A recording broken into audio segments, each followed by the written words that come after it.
Hello everyone. My name is Anika and I'm from Breakthrough. आज हमारे conversation जो होने वाला है वो एक बहुत बहुत इम्पोर्टेंट कॉन्वर्सेशन है इस वक्त का। इस कॉन्वर्सेशन के थ्रू हम लोग डोमेस्टिक वायलेंस के बारे में अलग अलग बात करेंगे। हम जानना चाहेंगे कि डोमेस्टिक वायलेंस किस किस फॉर्म्स का होता है, उसके रेमेडीज क्या हैं, उसके रूट कॉजेस क्या हैं, उसका नुआंस क्या है। इसके साथ मेरा इस कॉन्वर्सेशन में मेरे साथ होंगी कृति जो ब्रेक थ्रू से हैं, और हमारे पार्टनर सकल WAITT which stands for we are in this together. This organization has very kindly given us the space where Krati and I together can talk about the issues of violence against women, especially from the lens of mental health, looking at the norms and also understanding कि bystander की भूमिका क्या होती है घरेलू हिंसा को रोकने के लिए और एक कल्चर ऑफ एम्पैथी क्रिएट करने के लिए. सो मैं अपने साथ आई विल इनवाइट कृति जो सकल we are in this together के हैंडल से हमारे साथ लाइव आएंगी. Her the invite and I hope like we can start this conversation soon. और जैसे जैसे आप ज्वाइन करते जाएंगे please we will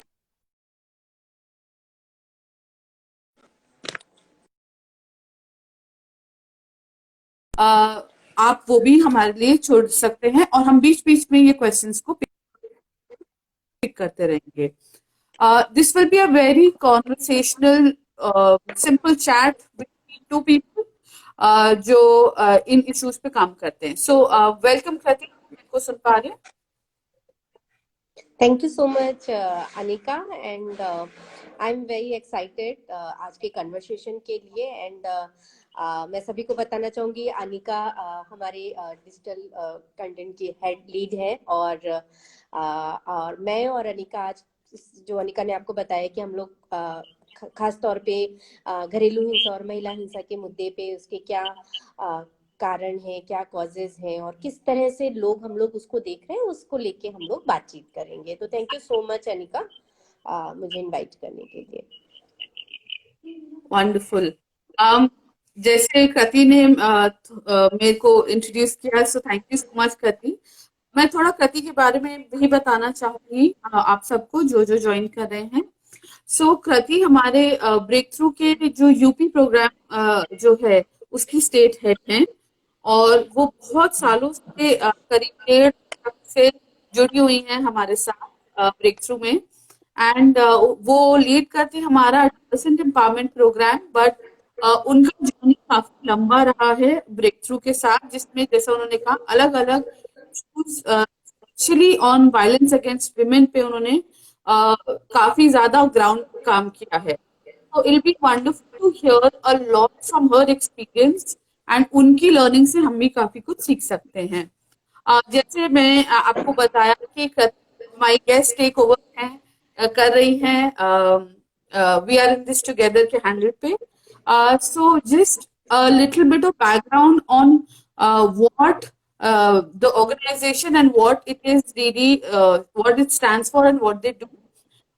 because mental health हम जानते हैं उसके बारे में बातचीत हो रही है, लेकिन उसको आइसोलेशन में हम नहीं देख सकते अब. बिकॉज आजकल के जिस तरह के प्रेशर, एंजाइटीज जिसको हम स्ट्रेस बोलते हैं या डिप्रेशन बोलते हैं, साथ साथ जो अब्यूज है हमको रियलाइज नहीं होता वो किस तरह से हम पे इफेक्ट कर रहा है.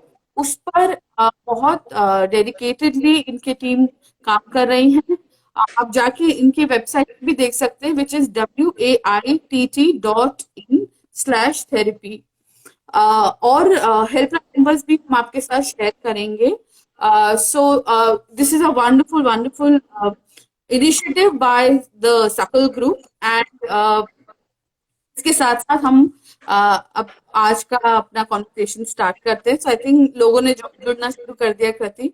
एंड मैं अनिका के साथ में जब अनिका आप बता रहे हैं तो मैं भी अपने सभी दर्शकों को ये भी बताना चाहूंगी कि अनिका 13 साल का अनुभव रखती हैं, खास तौर पे मीडिया से जुड़े हुए कामों का, जिसमें हम देखते हैं एडवर्टाइजमेंट, एनिमेशंस और फिल्म्स वगैरह का मीडिया के साथ में। और खास तौर पे जो अनिका जब काम करते हैं तो मुझे जो उनके साथ में काम करने के अनुभव है कि हर मीडिया को कैसे हम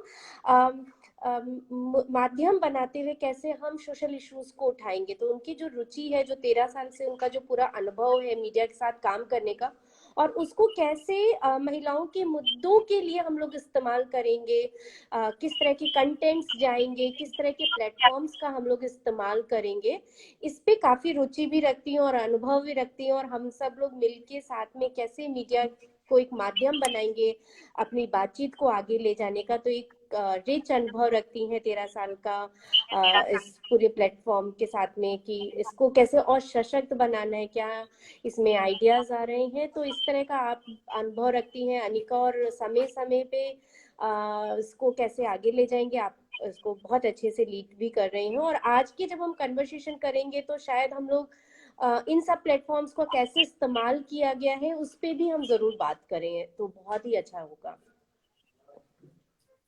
thank you Kriti. So let's start with the conversation. जो हमारा जो सबसे बड़ा मुद्दा है कि हम लोग डोमेस्टिक वायलेंस की या घरेलू हिंसा की जब बात करते हैं तो उसके बारे में हमने ये बहुत सुना है कि खास करके हम उस इशू को तब सीरियसली लेते हैं जब किसी के साथ कुछ फिजिकल वायलेंस हो जाता है। और मैं तो बोलूंगी आप भी जानते हैं कि कई बार उस इशू को दो तरह से देखा जाता है कि या तो वो गलत है कि उसने हाथ उठाया, हाथ नहीं उठाना चाहिए था, या फिर अगर हाथ उठा दिया तो कौन सी बड़ी बात हो गई, प्यार प्यार में घर में ये चलता रहता है।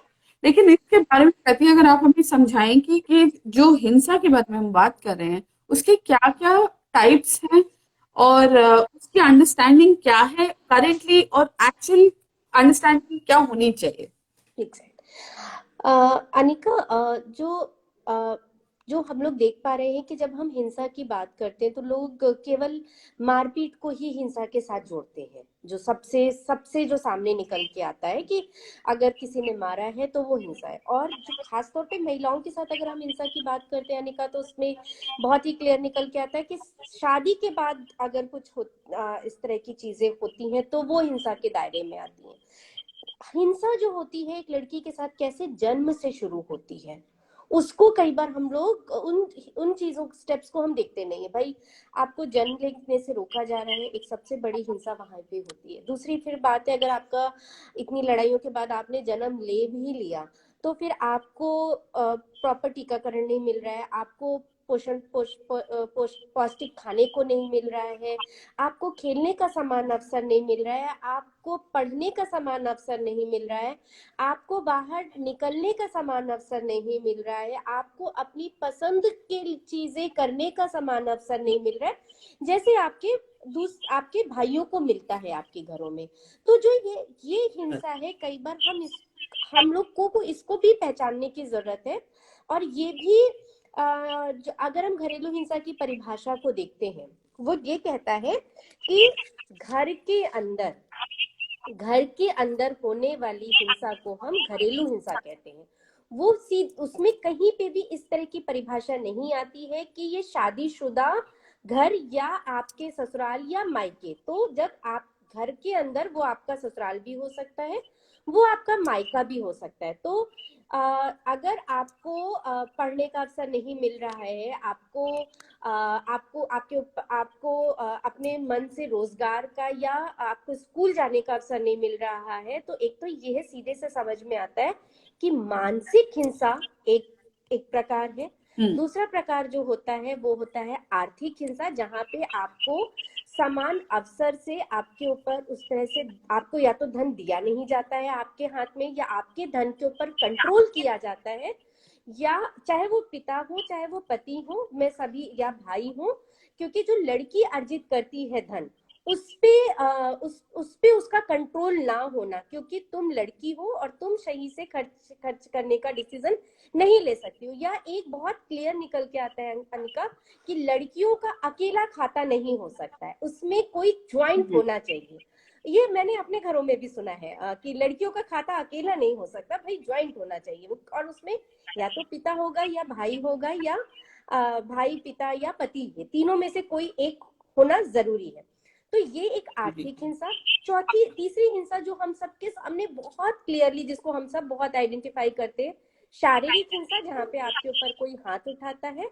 और चौथी हिंसा वो आती है यौनिक हिंसा, जहाँ पे आपकी मर्जी के बगैर आपके घर में आपके साथ कोई भी किसी भी तरीके से शारीरिक संबंध बनाने या आपको आपके शारीरिक आपको मॉलेस्ट करने के लिए करता है, वो सारी चीजें यौनिक हिंसा के अंतर्गत आती। तो ये 4 प्रकार की हिंसा होती है घरेलू हिंसा के तहत हम लोग देखते हैं। और घर में होने वाली हिंसा, और इस कानून में ये भी बहुत क्लियरली लिखा है कि ये जो हिंसा है, ये जो करने वाला होगा, वो जो आप कंप्लेन कर सकते हैं, वो एक पुरुष के द्वारा ही हो सकती है, चाहे वो आपके पिता हो, भाई हो, चाचा हो, फूफा हो। ये बहुत ही क्लियर उसमें परिभाषित किया गया है। तो ये 4 प्रकार की हिंसा है। पर जब हम लोग प्रैक्टिस देखते हैं तो हम लोग ये देख पाते हैं कि केवल शारीरिक हिंसा, जहाँ पे मारपीट होती है, उसको लोग मानने को तैयार होते हैं, या शादी के बाद जो हिंसा होती है उसको मानने को तैयार होते हैं। उसके पहली वाली हिंसाओं को अक्सर लोग ये कहते हैं कि वो तो आपके भले के लिए, आपको एक बेहतर लड़की बनाने के लिए किया गया है, कि आपने रुपट्टा नहीं लिया था, या आप घर से बाहर अकेले निकले थे, या पिता ने जो भी डिसीजंस लिए हैं वो आपकी बेहतरी के लिए, एक बेहतर लड़की बनाने के लिए। और वो उसको हिंसा के तहत हम लोग नहीं देखते। ये तो कहा जाता है आपकी नर्सिंग हो रही है, आपको बेहतर लड़की बनाना है। हाँ, तो ये इस प्रकार की हिंसाओं को कई अनिका, जो मुझे लगता है, और आप मुझे थोड़ा आपसे भी मैं जानना चाहूंगी कि क्या मतलब लोग एड्रेस नहीं करते हैं। मुझे ऐसा लगता है कि जो सबसे पहला दिक्कत होता है वो आइडेंटिफाई करने का, आइडेंटिफाई ही नहीं कर पाते हैं। जब मेरे पति मेरे ऊपर गाल पे थप्पड़ मारता है, या जब मुझे खाना पे नमक कम डाला, या मैंने अपनी मर्जी से बिना उसकी अनुमति के कोई काम किया, तब मैं शायद उसको पहचानती हूँ कि ये शायद गलत है। लेकिन इसके पहले जो मेरे साथ हो रही है, क्या मैं उसको पहचान नहीं रही, या समाज उसको पहचान पाता नहीं है? तो अनिका, आप इस पे किस तरह से देखते हो? तो मैं भी थोड़ा जानना चाह रहे थे अनिका। आपने एक्चुअली काफी इम्पोर्टेंट चीजें जो कवर की हैं, जिनके बारे में हम लोग ज्यादातर बात करते नहीं हैं। सबसे इम्पोर्टेंट बात ये है कि अभी तक हमने जो सोसाइटी में एक तो डोमेस्टिक वायलेंस या घरेलू हिंसा जिसका नाम है, वो एक नई समस्या की तरह देखा जाता है, लेकिन समस्या सदियों पुरानी रही है और अलग अलग फॉर्म में रही है। दूसरी चीज ये, उसको लीगली रिकग्नाइज भी बहुत रिसेंटली किया गया है, हार्डली डेढ़ डेढ़ पहले उसको डोमेस्टिक वायलेंस को देखा गया है। उससे पहले डाउरी हैरेसमेंट के अंडर बीवी को देखा जाता था। वो भी ज्यादा पुराना लॉ नहीं है, उसके लिए भी बहुत सारे संस्थाओं ने, महिला संस्थाओं ने मिलकर एडवोकेसी प्रेशर ग्रुप क्रिएट करे, लॉ के साथ काम करके लॉज लाए। सो ये सब अगर हम देखें तो ये लॉज एक्चुअली 30-40 साल पुराने इस ही विंडो के बीच में बने हैं, and that's actually pretty scary. दूसरी चीज ये कि अभी तक, क्योंकि जो डाउरी हिंसा का जो लॉ है 498, दैट्स द वन मैं करेक्ट कर रही हूँ। सो उसके अंदर वो, क्योंकि dowry is always link from the marital point of view, जहाँ पे आपकी शादीशुदा घर में, जहाँ पे आपके ससुराल में जो हिंसा होती है उसको कवर किया जाता है। लेकिन सारी हिंसा सिर्फ डाउरी रिलेटेड नहीं होती, अलग अलग फॉर्म भी होते हैं हिंसा के, जिसके बारे में हम आज जो कृति ने हमको बताया कि फाइनेंशियल, आर्थिक हिंसा है, सेक्सुअल वायलेंस है, अपने अपने घरों में है। और जरूरी नहीं कि वो सिर्फ एक ससुराल या आपके मैरिटल होम में हो, या सिर्फ हस्बैंड के साथ हो रहा हो। वो आप बहुतों के साथ बहुत अपने घरों में भी हिंसा होती है। Even verbal violence, emotional violence, लोगों के सामने बेइज्जती करना, किसी को ताने मारना, बार बार उसको मेंटली टॉर्चर करना, किसी की जो है अर्निंग्स को रोक लेना या पॉकेट मनी को रोक लेना, किसी को पैसे ना ही देना, वो भी उसकी फ्रीडम को curtail करने के लिए वायलेंस है, जो आपने भी समझा है। और वो हिंसा किसी के द्वारा भी की जा सकती है। It's not just the husband, it can also be done by the father in law, father, brother, ये सब इतना कॉमन है। और भाई ने बहन पे हाथ उठा दिया तो कोई बड़ी बात नहीं समझी जाती, क्योंकि वो उसका हक है कि बड़े एग्जैक्टली। भाई होने का हक है, और और वो उसको भाई भी है, सही, छोटा भी है। अनिका उसको सही लड़की बनाते हैं। उसको सही लड़की बनाते हैं ताकि वो आ, उसका कैरेक्टर ठीक रहे, वो आगे जाके अपने ससुराल में ठीक से रहे। जी। लेकिन इस अब देखिए ना, हर चीज, अब अगर हम इतनी सारी चीजों के बारे में बात कर रहे हैं, प्रति ने बिल्कुल शुरुआत से स्टार्ट किया कि पैदा होते ही एक हिंसा जुड़ जाती है लड़की की आइडेंटिटी के साथ। उसका जो एक्चुअल रूट कॉज है वो पेट्रियार्की ही है, पितृसत्ता ही है। और उसके अंडर हमने ये भी, आपने कभी, एक और मेरे को चीज याद आई कि कई बार हमने इन चीजों के बारे में, जब हम ग्राउंड पे बात कर रहे हैं, मीडिया में बात करते हैं, सोशल मीडिया पे बात करते हैं, तो बार बार एक चीज आती है कि अगर औरत भी तो औरत के ऊपर हिंसा करती है, आप इसको किस तरह देख रहे हैं, आप इसको फेमिनिस्ट इशू क्यों बना रहे हैं, कि औरत भी तो औरत की दुश्मन है। अगर घरों में लड़ाई हो रही है, तो या तो सास, ननद, या जो भी आपके sisters, what ever it is, तो औरतों के बीच की हिंसा है, तो औरत की दुश्मन है, वो करती है। तो एक डिनायल भी आ जाता है सोसाइटी का इसमें। सो उसके बारे में आपने भी सुना है, हमने भी सुना है बहुत बार, और ये काउंटर करके लोग बात खत्म कर देते यस। हैं। एंड ऑल्सो उसको लीगल उससे भी जोड़ देते हैं कि मतलब औरत तो झूठ ही बोल रही है, कि औरत तो औरत की दुश्मन है, प्लस औरतें तो झूठ बोलती हैं। सो ये, और प्लस वो फेक केसेस के बारे में तो हम आए दिन देखते हैं। जी। तो कहते हैं, आप मुझे ये बताओ, औरत औरत का जो ये जो है, दुश्मनी वाला। ये क्या है?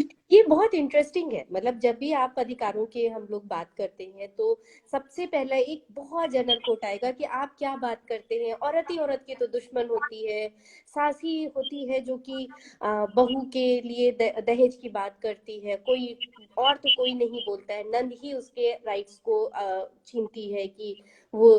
तो मैं हमेशा ये पूछती हूँ, जब मेरे घर में मेरी माँ को शाम को क्या खाना बनना है वो डिसीजन नहीं ले पाती है, तो दहेज जैसा डिसीजन कैसे लेगी? बहुत बड़ी बात आप लोग हम्म, करते हैं। मेरे घर में, मैं आज भी जब घर में कुछ बनता है तो मेरी माँ हमेशा पापा के पास जाती पूछती है कि क्या बनेगा आज। आज भी हम्म, डिसीजन नहीं ले पाती, तो मेरी माँ क्या भाई के डावरी डिसाइड करेगी बैठ के? दूसरी बात है, ये पूरा खेल जो होता है ना, ये बिल्कुल वैसे ही होता है जैसे एक होटल का मैनेजर सामने आता है और जो मालिक होता है, जो मैनेजमेंट होता है, वो पीछे से बैठ के डिसाइड करता है और सामने हमेशा मैनेजर रहता है। तो हमारी माएं हमेशा मैनेजर की भूमिकाओं में होती हैं। और जो वायलेंस की जो हम्म, हम बात कर रहे हैं, आप देखिए, सबसे ज्यादा प्रॉपर्टी को लेके एक पुरुष ही अपने भाई और भाई के खिलाफ ही आपको मुकदमे मिलेंगे। अगर वाकई ऐसा होता तो न्यायालय में, आप आप न्यायालय में जाके देखिए, आपको सबसे ज्यादा केसेस, मुकदमे आपको औरत के खिलाफ ही मिलने चाहिए थे। तो ये वाकई हम्म, हंसने वाली बातें हैं, मुझे भी लगता है इस पे वाकई हंसना चाहिए और ये पूछना चाहिए कि जो मुकदमे हैं वो सबसे ज्यादा आप जाके देखिए एक पुरुष का पुरुष के खिलाफ ही है, या जहाँ पे जो हम्म, मुकदमे है भी वो एक महिला अपने जब भी गई है न्यायालय, अपने अधिकारों को लेके गई है। लेकिन आप आपस में जो रंजिशों के मामले हैं, पुरुष पुरुष के खिलाफ है, एक भाई अपने भाई को नहीं एक्सेप्ट करता है जब प्रॉपर्टी की बात आती है, और जब एक बहन प्रॉपर्टी को लेने को होता है तो दो भाई एक हो जाते हैं जहाँ पे भाई बहन को या हिस्सा देने की बात आती है। तो जहाँ पे जो जो औरत औरत की दुश्मन है, बात यहाँ पे ये इस तरह की कन्वर्सेशन करके मुझे लगता है कि कई बार हम डाइवर्ट कर देते हैं। बात मुद्दा आपकी हमारी लड़ाई का नहीं है, बात यहाँ पे एक गैर बराबरी की, एक पूरी मानसिकता की बात है यहाँ पे। ये एक गैर बराबरी की लड़ाई है जिसपे हम लोग बात कर रहे हैं। औरत औरत की, मुझे लगता है आज की डेट में एक औरत ही औरत की सबसे अच्छी दोस्त होती है। आज चाहे अनिका हम निकले हो चाहे आप निकले, अगर हमारी माओ ने हमारा हाथ पकड़ के हमको वाकई सपोर्ट ना किया होता तो शायद हम यहाँ ना खड़े होते। मैं इस चीज को बहुत पुरजोर तरीके से कहती हूँ कि एक औरत ही औरत की दोस्त होती है सबसे ज्यादा, और एक इंसान ही इंसान का दोस्त होता है। दोस्त, ये जो डिफरेंसेस है, मतभेद जो होते हैं वो सबके बीच में, एक औरत औरत के बीच में भी हो सकते हैं विचारों का मतभेद, एक पुरुष औरत के, पुरुष और महिला के बीच में हो सकता है, पुरुष पुरुष के बीच में विचारों का मतभेद तो सबके साथ में होता है। लेकिन लड़ाइयां, उसको कॉमेडी रूप देना, ये कहीं ना कहीं मुझे लगता है कि ये ट्रेंड बनाते जा रहे हैं। चाहे वो जोक्स आते हो, चाहे वो, और हम हंसते हैं उन जोक्स पे, जहाँ पे औरत औरत की लड़ाइयों को लेके जोक्स बनते हैं, जहाँ पे ये बताया जाता है कि एक पुरुष जो है वो कितना बेचारा है और उसके ऊपर महिला कितना हिंसा किया है। इस तरह के जब जोक्स आते हैं और हम उस पे बहुत जोर से हंसते हैं, जहाँ पे कहते हैं कि बेलन से पीटती है पति को, हर महिला, हर पति पिटता है, तो और उस तरह के जोक्स पे हम बहुत हंसते हैं, हम उनको एक्सेप्ट करते चले जाते हैं। तो हम लोगों को भी डिनाई करना पड़ेगा कि प्लीज वाकई हम इसको देखें, क्या वाकई कोई पति पिटता है बेलन से? तो ये बिल्कुल वैसा ही है, एक हवा में एक हम लोगों ने महल बना लिया है, कोर्ट बना लिया है, जब भी महिलाओं के अधिकारों के लिए बात होगी और हम आपको इसी तरह से कह के चुप करा देंगे कि औरत ही औरत की दुश्मन होती है, जबकि इस तरह की ना ही किसी के पास कोई आंकड़े हैं, ना ही किसी कोई इसको साबित कर पाता है। जो भी बातें करते हैं वो सब इधर उधर होती हैं, जबकि हम ये कहते हैं कि आप आइए फिर कायदे से इस पे डिस्कशन करते हैं, और एक इस पे तो एक सेपरेट डिस्कशन होना चाहिए, वाकई क्या वाकई ऐसा है, देखते हैं चल के साथ मिलके। एग्जैक्टली। सो इसमें एक और भी ये दिक्कत है कि हम लोग अभी भी हमारे घरों को, जैसे एक सवाल भी आया है कि औरत घर को ओन करती है। ये डिपेंड करता है आप ओनरशिप को क्या समझते हैं यहाँ पर। Exactly. क्या वो घर चला रही है इन अ वे कि वो घर को संभाल रही है, या वो जेन्युइनली ओन कर रही है? ये मैं बहुत इससे बड़ा अनिका ये डिफरेंस है। कहूंगी ना, क्या होटल का जो मैनेजर होता है क्या वो ओनर होता है? वो तो पूरा मैनेजमेंट संभालता है, लेकिन वो मालिक नहीं होता है। मालिक कोई और ही होता है, जिसको उसे शाम को डेली जी रिपोर्ट देनी होती है। ये हमको अपने घरों में बैठ के एनालाइज करना पड़ेगा कि वाकई मेरी मम्मी घर की ओनर है। मैं जी अपने घर की बात करती हूँ, मुझे नहीं लगता कि मुझे किसी पड़ोस का एग्जाम्पल लेना चाहिए। मैं अपने घर में ही देखूं, हम लोग अपने घरों में देखे जाके कि वाकई ये है, एग्जैक्टली ऐसा ही है, तो शायद जी हमको पता चलेगा। और कई बार जब हम एग्जाम्पल्स लेते हैं ना, तो मुझे लगता है कि लोग हमेशा ये बात कहते हैं ना, मेरे घर की समस्या नहीं है, ये मेरे किसी और। तो जब तक ये मेरे घर की समस्या नहीं होगी ना अनिका, तब तक हम लोग काम नहीं कर पाएंगे और इस मुद्दे पे बात ही नहीं हो पाएगी, क्योंकि ये मुझसे नहीं जुड़ता है। जब दूसरे से जुड़ता है तो मुझे जरूरत भी नहीं पड़ती उस पर इतनी बात करने की। बहुत सही कहा आपने जी दीदी, बिकॉज ये अ, ये जो अपने आप को डिस्टेंस कर लेना कि बाकी जगह होता होगा हमें नहीं पता, हमारे घर में नहीं होता तो ये होता ही नहीं। हाँ, कि अगर मैंने डोमेस्टिक वायलेंस उस तरह से नहीं देखा अपने घर में, तो मैं उसको डिनाई करने में सबसे आगे रहूंगी बिल्कुल। कि ये तो होता ही। और अनिका ये वाइफ जो इंटरेस्टिंग आपने, चीज, हाँ इंटरेस्टिंग चीज आपने अगर सुनी होगी कि ये तो गांव का मामला है। आप अगर इस चीज पे, क्योंकि आपने इतने समय से काम किया, 13 साल से आप भी इस मीडिया, तो आपने देखा होगा जब भी आप बात करते हैं कि क्या इस तरह की भी बातें होती हैं, मतलब कि ये तो गांव का मामला है। तो इस पे ना हमारा एक्चुअली काफी बात हुई है। कभी लोग मेरे से भी पूछते हैं कि तुम एनजीओ में क्या कर रही हो मीडिया से होते हुए, तो मैं बताती हूँ कि भाई मीडिया का भी बहुत बड़ा पार्ट है, हम सब सोसाइटी एक ही साथ ही है और इंटरकनेक्टेड है। तो बोलते हैं कि अगर ये मुद्दे जो अर्ली मैरिज की प्रॉब्लम, घरेलू हिंसा की प्रॉब्लम, ये सब गांव और छोटे शहरों में होती है, और ये एक कैटेगरी या क्लास के लोगों के बीच की प्रॉब्लम है, तो उसमें क्या बदल सकती हो? सो देन आई रियलाइज कि यहाँ पे तो प्रॉब्लम ये है कि अ, मेरे को, हम लोग को कोई प्रॉब्लम सॉल्व करनी है यहाँ पे बैठकर।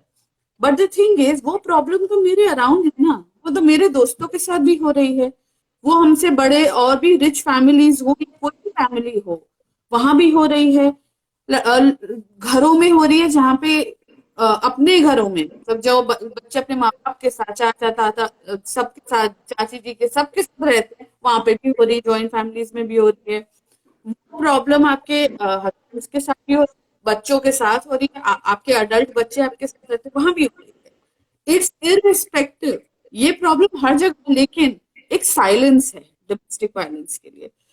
एक एक चुप्पी सी है जिसके बारे में, जिसको हम नहीं तोड़ना चाह रहे एज अ सोसाइटी, बिकॉज हम ये चीजें ढूंढ रहे हैं ना, अभी भी गलतियां ढूंढ रहे हैं इसमें, की औरत की गलती गलती कहाँ है, औरत वही दुश्मन है, वही झूठी है, वही फेक केसेस कर रही है। बट आई थिंक एक चीज की जो हमें बात करनी बहुत जरूरी है कि हम केसेस की बात बहुत ज्यादा करते हैं, लॉ की बात करते हैं, इन स्पेशली डोमेस्टिक वायलेंस के पॉइंट ऑफ व्यू से, लेकिन लॉ और केस और पुलिस और ये सब जो आप as a victim slash survivor जिसके साथ हिंसा हो रही है, ये चीजें अभी आपकी पहुंच से बहुत दूर होती हैं। बट दैट्स द थिंग कि जब रियलिटी में देखा जाए, हम लोग पुलिस लॉ तब पहुंचते हैं जब बोलते हैं ना कि पानी से ऊपर चला सर गया। से ऊपर चला गया। मगर रोज धीरे धीरे धीरे जो लोग डोमेस्टिक वायलेंस सह रहे हैं और जिनको शायद पता भी नहीं उनके साथ वायलेंस हो रहा है, उस वहां तक तो आप ये सोचते भी नहीं कि मैं लॉ तक पहुंचूं। आप वहां पे सॉल्यूशंस आसपास ढूंढना चाहते हैं, या आपको लगता है कि कॉम्प्रोमाइज कर लेना चाहिए, या फिर जो आपके साथ अब्यूज आपको कर रहा है कि आप उसकी खुशी के लिए ही जीना शुरू करिए। तो इस वजह से I always want to ask everyone कि हम, it's yes it's important to have laws, वो फियर ऑफ लॉ होना तो चाहिए, but as a person myself as an individual, क्या लॉ मेरी पहुंच में है, और दूसरा क्या मैं वहां पहुंचना चाहती हूँ, क्योंकि वो भी डिपेंड करता है हर किसी की इंडिविजुअल सिचुएशन पे। कि सपोज मेरे को घर में कोई मेरे साथ इमोशनली मेरे को ब्लैकमेल कर रहे हैं या इमोशनल टॉर्चर कर रहे हैं, लेकिन मुझे लगता है इट्स नॉट गुड इनफ कि मैं एफआईआर भी लिखवाऊं, पुलिस के पास जाऊं या किसी लॉयर के पास जाऊं। ऑल्सो यहाँ पे खर्चा भी होता है, अब आप लॉयर के पास, आपके फाइनेंसेस भी होने चाहिए, आपके बिल्कुल। पास बैकअप होने चाहिए। तो इस सिचुएशन में कोई एक विक्टिम है वो, और या जिसको हम विक्टिम स्लैश सर्वाइवर बोलते हैं, डिपेंड्स ऑन वो कैसे आइडेंटिफाई करते हैं उस केस की विक्टिम और सर्वाइवर क्या कर सकते हैं। अनिका, जो मुझे एक चीज लगती है ना कि जो एक प्रॉब्लम है वो ये है कि डिमांड और सप्लाई साइड में बहुत बड़ा ह्यूज गैप है। एक तो ये है कि हम्म। हम कंप्लेंट्स नहीं करना चाहते, हम अपनों के खिलाफ आवाज नहीं उठाना चाहते, क्योंकि वो है कि ये ये मेरे अपने हैं। और अगर मैंने और मुझे बचपन से ना डिसीजन लेना सिखाया नहीं जाता है, मैंने कभी डिसीजन लिया नहीं होता है खुद के लिए।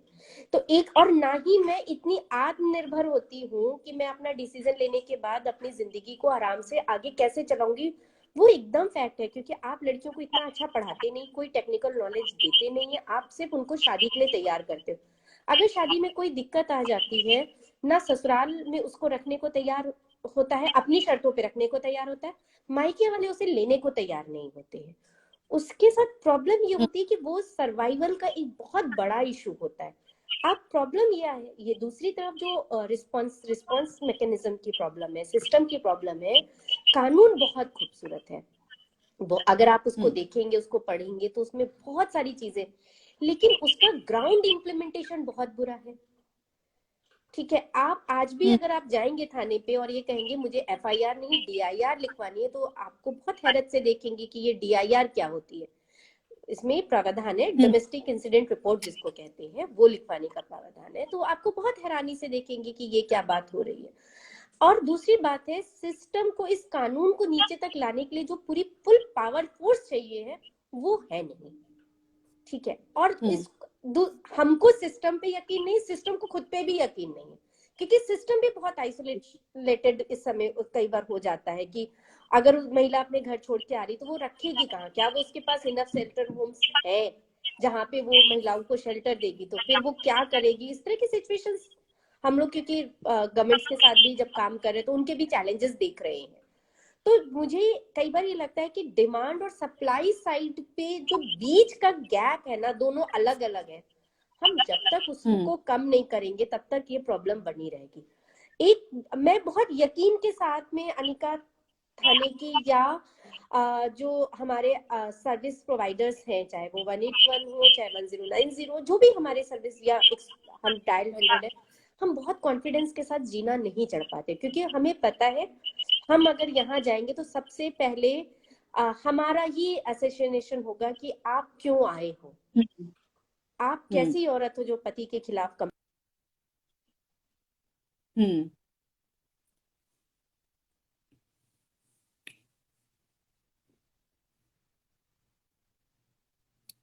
सॉरी कृति, आपका आप मेरे को सुन पा रहे हैं तो आपका वीडियो इस वक्त फ्रीज हो गया है। So taking from what Kriti is talking about, एक बार वो भी वापस जुड़ जाएंगी। तो जो हम ये बात कर रहे हैं सिस्टम की, सिस्टम तक पहुंचना, I think Kriti has logged of, drop हो गया है एंड वापस ज्वाइन करेंगी। सो जो हम सिस्टम की अभी तक बात करते आ रहे हैं कि लॉ बहुत इसके इसके हिसाब से या उसके हिसाब से, बट आई थिंक सबसे बड़ा प्रॉब्लम यही है कि हमारे पास इंफॉर्मेशन नहीं है, हमारे पास नॉलेज नहीं है हमारे लॉज की। हम उतना ही समझते हैं जितना हमको समझाया जाता है, जितना हमने इधर उधर सुना होता है किसी के थ्रू, या फिर आपको पुलिस ने बताया होता है, या अगर मैक्सिमम आपने किसी लॉयर से सुना होता है। So generally that information of laws about anything वो काफी ज्यादा मिसिंग है। दूसरी चीज ये कि हम लोग एक और जो बात कर रहे थे कि लॉ तक पहुंचना भी, लॉ और ये चीजें इसलिए बनाई गई ताकि हमारी हेल्प हो सके, और ये तब हो जब आपके साथ वायलेंस की घटना हो चुकी हो। लेकिन हम अभी तक प्रिवेंशन के बारे में या सपोर्ट के बारे में, ह्यूमन सपोर्ट के बारे में बात नहीं कर पा रहे हैं। And I would wait for Krati to join as soon as she joins, we can have a conversation. But while that happens, कि आप लोग के पास जिसके पास सवाल हैं, प्लीज सवाल अपने पूछते रहिए। once she is back हम एक साथ जवाब देने की कोशिश करेंगे। तो यहाँ पे जो हम बात कर रहे हैं कि लॉ तक की हम लोग बात अभी तक हो रही है कि the way the law works, the law on its own is great, मगर इम्प्लीमेंटेशन के बारे में अगर देखा जाए तो उसमें अपने अपने कॉम्प्लिकेशंस भी जुड़े हुए हैं। So and it's wonderful that Kriti is back.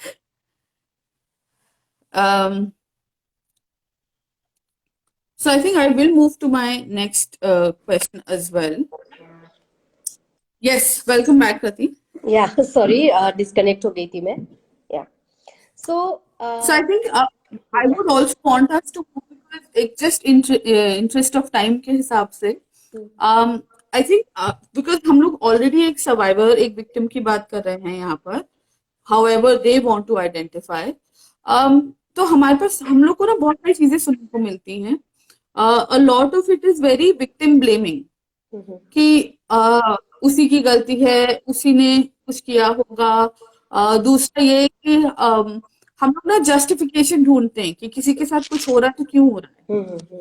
अब ये हम किसी भी लेवल पे देखें, हम गांव के स्तर पे देखें, हम कॉलेज के लेवल पे देखें, हम उनके लिए देखें जो ऑफिस भी जाते हैं, विमेन हु आर वर्किंग, अब वो किसी भी उम्र की हो, एक साइकिल ऑफ वायलेंस जो बन जाता है किसी के अराउंड, और वो जो साइकिल ऑफ ट्रॉमा बन जाता है, I think we should also like talk about that as well, because हर किसी का सिचुएशन अलग है।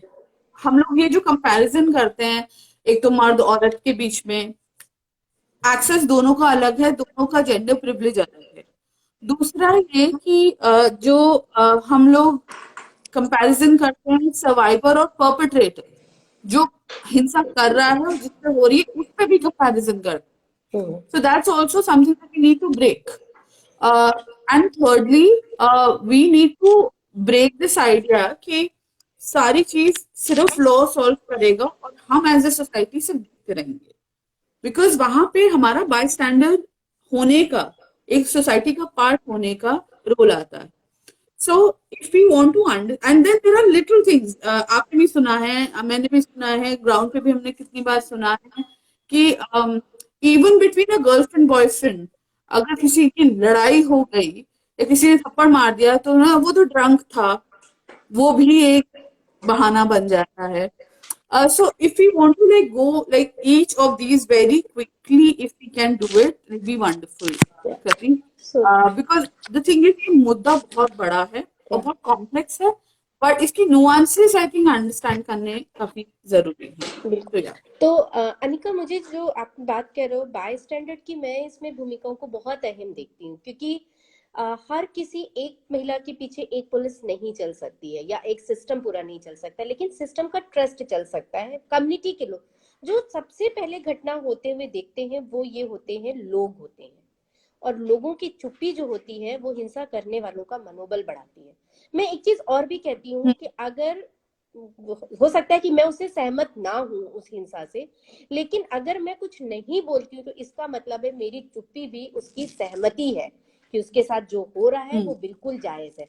मुझे लगता है कि अगर मेरे घर में अगर किसी के साथ में घरेलू हिंसा हो रही है और अगर मैं उसे लगता है कि आधी लड़ाई तो मैं वहीं लड़ लेती हूँ और जो करने वाला है उसको ये बता देती हूँ कि ये गलत है. कभी एक्चुअली प्रॉब्लम ये है ना, जो हिंसा करने वाला है कभी उसको बताया ही नहीं जाता है कि ये आपका ये राइट नहीं है, आप कोई नहीं होते हो इस तरह से करने वाले.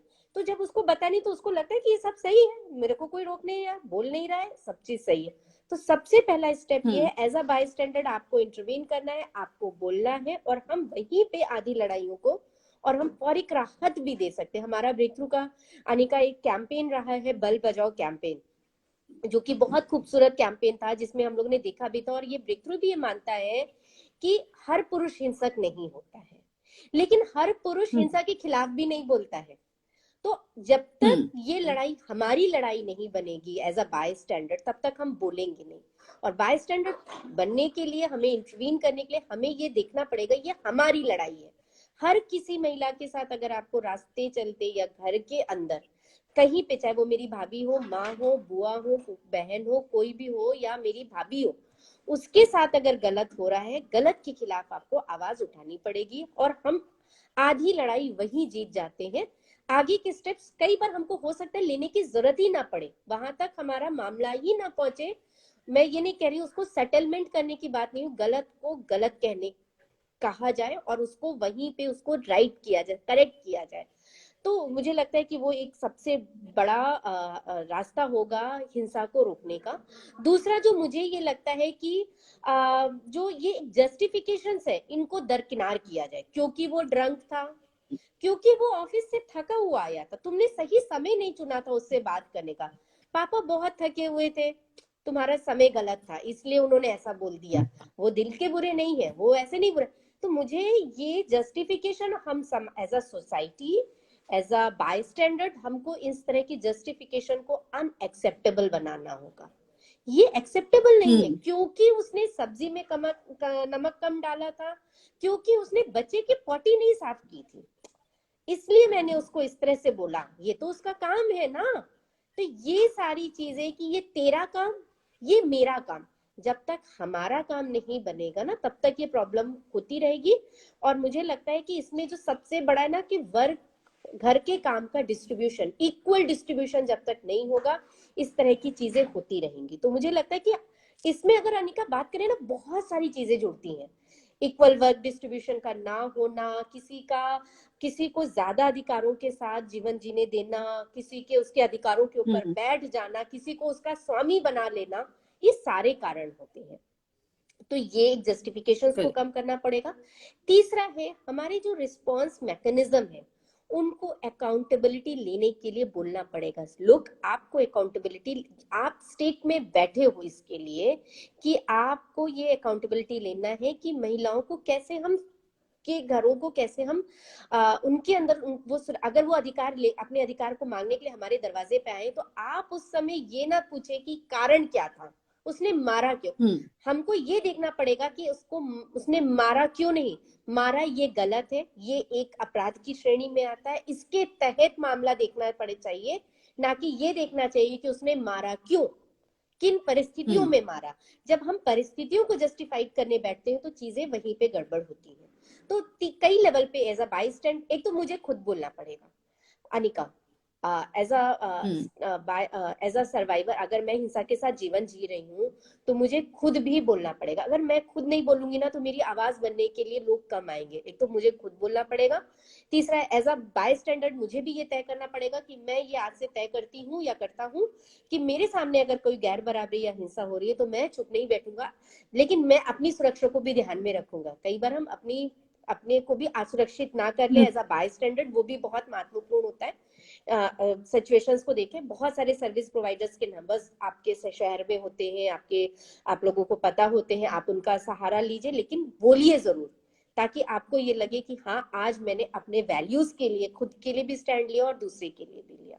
क्योंकि जब हम कहते हैं कि माई values for my self and others, तो वो तभी होगा जब मैं अदर्स के या लिए उसी तरह से स्टैंड लूंगी।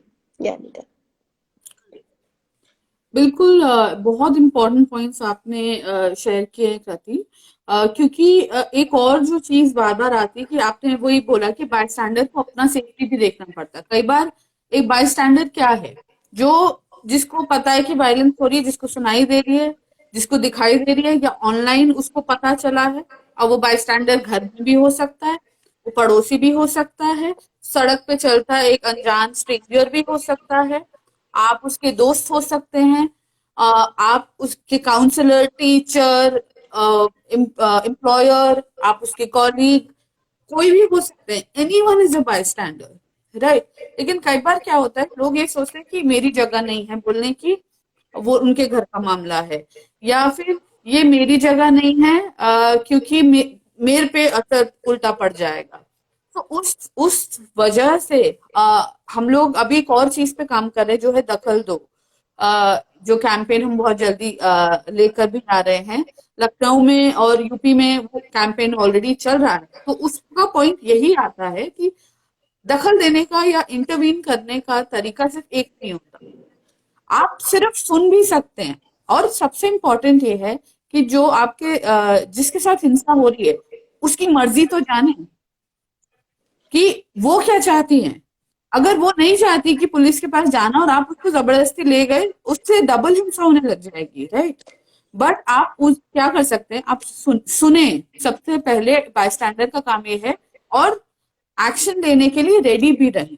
कई बार आप अकेले नहीं कर सकते, आप दोस्तों को बुला लीजिए, रिश्तेदार को बुला लीजिए, पड़ोसी को बुला लीजिए, किसी को भी बुला लीजिए, लेकिन इन दी एंड एक्शन लेना है। और हम चाहते हैं कि वो जो सर्वाइवर है वो सेफ है, उसकी सेफ्टी और उसकी मर्जी सबसे ज्यादा इम्पोर्टेंट है, राइट।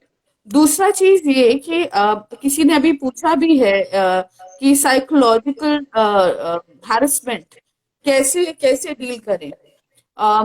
एंड आई नो, क्योंकि जब आप पे हिंसा हो रही होती है, आप अकेला ही फील करते हैं, भले आपके कितने दोस्त भी हों और आप कितने सशक्त भी हों, आप अकेला फील करते हैं, और उस वक्त आपको कुछ समझ नहीं आता कि हम क्या करें क्या ना करें।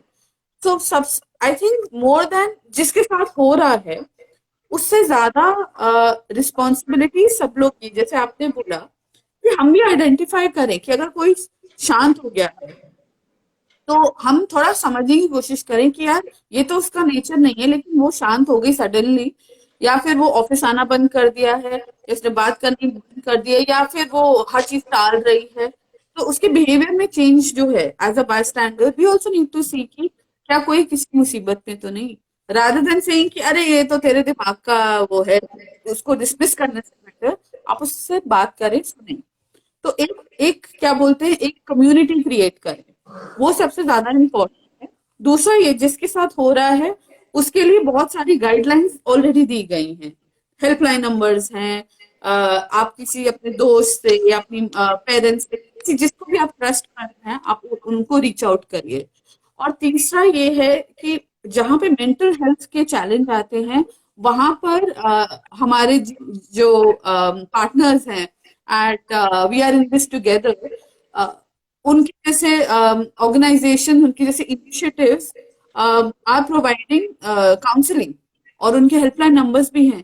तो इवन हेल्पलाइन नंबर आपस में भी शेयर करके रखिए सबके साथ, जहाँ पे आप डीवी का भी कंप्लेन कर सकते हैं, या फिर अगर आपको लगता है मुझे कंप्लेन नहीं करनी, लेकिन मैं चाहती हूँ मैं किसी थेरेपिस्ट से बात करूं या किसी काउंसलर से बात करूं, तो आप उनको भी रीच आउट कर सकते हैं। पॉइंट ये है, बातचीत करिए और इन चीजों को मिस ना करिए कि अरे ये तो तेरे दिमाग की उपज है और तुम ज्यादा सोचते हो इसलिए तुम डिप्रेस्ड हो।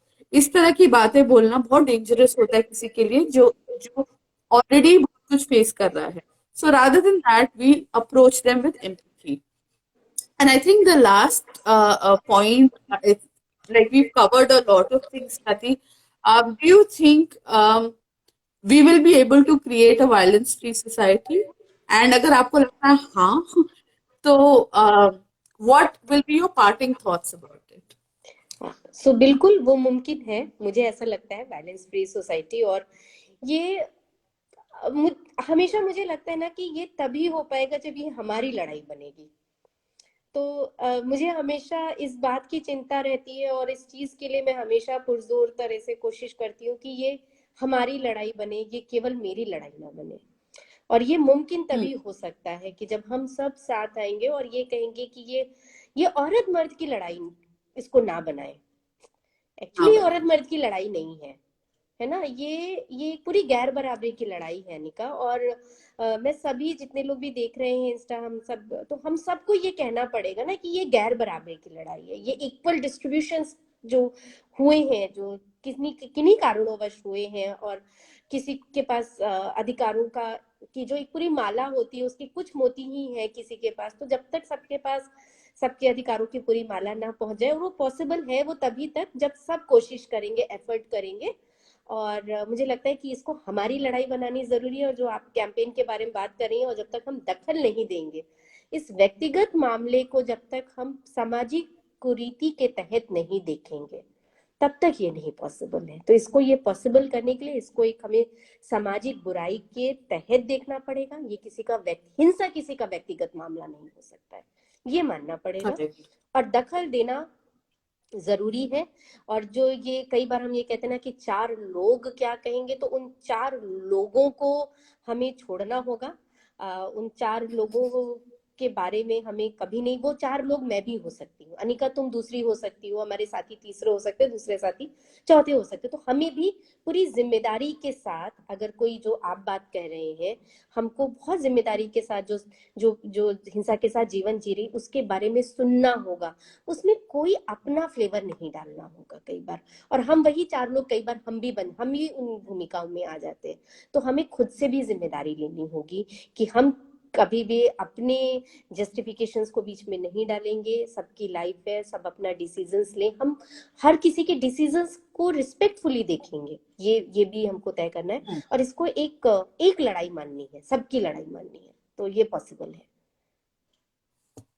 एब्सोल्युटली अग्रीड करती। एंड आई थिंक एक और जो इम्पोर्टेंट पॉइंट आपने कहा कि इसको एक तो हमें इस चीज को अपने विजन में लाना है। बिल्कुल। दूसरा ये इसमें it's not a man versus woman लड़ाई, बिकॉज अगर इस तरह देखे जाए तो जेंडर सिर्फ 2 नहीं है, जेंडर भी बहुत सारे हैं, बहुत अलग अलग आइडेंटिटीज हैं लोगों की। हम लोग अपने लेवल पे या अपने सर्कल्स में हमें लगता है कि राइट्स होने चाहिए, लेकिन दूसरे के राइट्स छीन ले, जिनको हम छोटा या अपने से नीचा समझते हैं। बिकॉज इनइक्वालिटी हर लेवल पे है, it's not just gender inequality, right? वहां रिलीजन, कास्ट, एथनिसिटी, लुक्स, सब कुछ आ जाता है। सो उस वजह से अगर हम सिर्फ अपने कॉन्स्टिट्यूशन से ही देखा जाए कि it talks about equality for everyone and fairness and justice for everyone. बहुत अच्छे बड़े बड़े शब्द हैं, लेकिन इसको प्रैक्टिस में कैसे लाना है, that is more important. And lastly, knowledge is power. So organizations like Breakthrough and we are in this together. There's so many of these initiatives or campaigns. इनका मकसद एक ही है कि ज्यादा से ज्यादा लोगों को अवेयर करना, इंफॉर्मेशन पहुंचाना लॉज के बारे में, आपको सिस्टम के बारे में कि आप किस तरह से इस इशू को टैकल कर सकते हैं। जहां आपके पास एफआईआर करते हैं तो आपके क्या क्या दिक्कतें सामने आती हैं और क्या क्या नहीं आनी चाहिए, that is important to know. Thirdly, helpline numbers, आपको अगर लगता है कि किसी को जरूरत है तो उसके साथ शेयर करें। स्मार्टली करें, जाके बिल्कुल कन्फ्रंट ना करें कि आप उल्टा ही सब हो जाए। एंड सबसे इम्पोर्टेंट चीज है, एज अ बाय स्टैंडर हमें क्या करना है इस बारे में, एक दूसरे से बात करें, समझे, पढ़े, बहुत मटेरियल अवेलेबल है।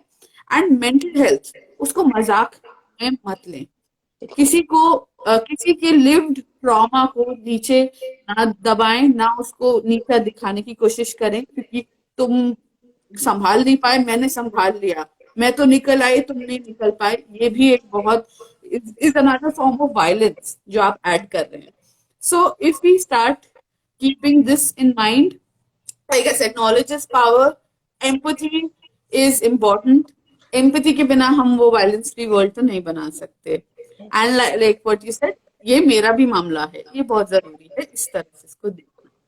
So I think we should wrap up now. And thank you जिनने join किया. And thank you to the team at Sakal Wait who invited us and Krati to take over their Insta handle. Really, really thank you to all. And बाकी जिसके पास जो जो सवाल हैं about helpline numbers या और कुछ इंडिविजुअल सवाल है, आप हम लोग को इंस्टाग्राम पे, फेसबुक पे, वेबसाइट्स पे, हर जगह पे फॉलो करके आप हमको भेज सकते हैं। So that's me and Kriti.